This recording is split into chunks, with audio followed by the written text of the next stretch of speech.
Hello bachcho, let us see this question. In figure, infinite conducting rings, each having current I in the direction as shown, are placed concentrically in the same plane as shown in the figure.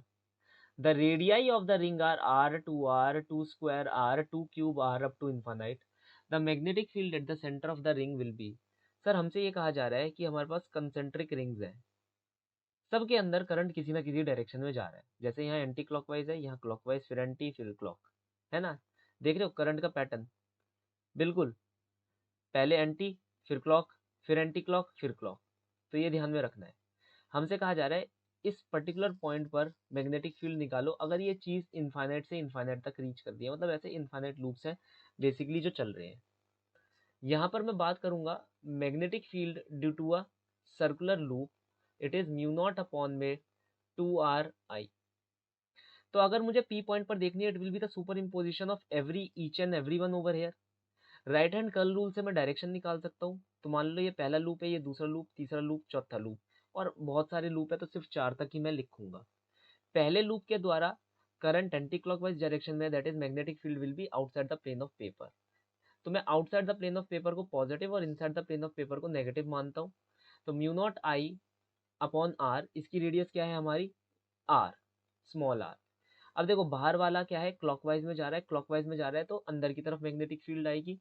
तो इसका formula क्या बनेगा, आई upon 2r। फिर इसका ये वाला देखो तीसरे नंबर वाला, तीसरे नंबर वाले की वजह से magnetic field outside the plane of paper है, तो म्यू नॉट अपॉन में 2I 2 स्क्वायर आर।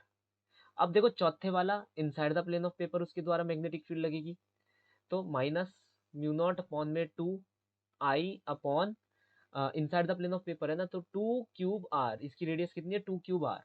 ये चलता रहेगा कारवा इनफाइनाइट तक। मैं यहाँ पर से mu naught upon 2I common ले लेता हूँ, और आर भी शायद मुझे कॉमन ले लेना चाहिए।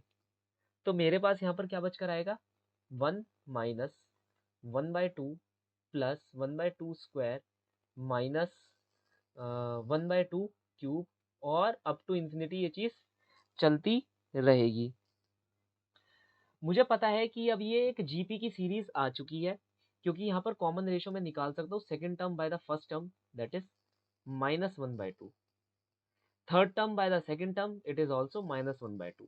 तो sum of all GP is a 1 minus r if n is tending to infinity, मतलब अगर इन्फाइनाइट है। हमारे पास ए की वैल्यू क्या है यहाँ पर 1 है ना। ए की वैल्यू मैं इस जीपी का सम निकाल रहा हूँ।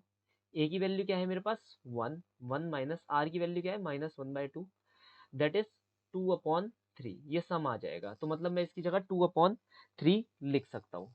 तो मैं यहाँ फॉर्मूले में लिखूंगा mu naught I 2/r 2/3।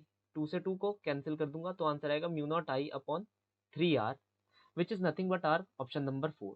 So the final solution for the following problem is option number 4. Hope you understood well. Best of luck.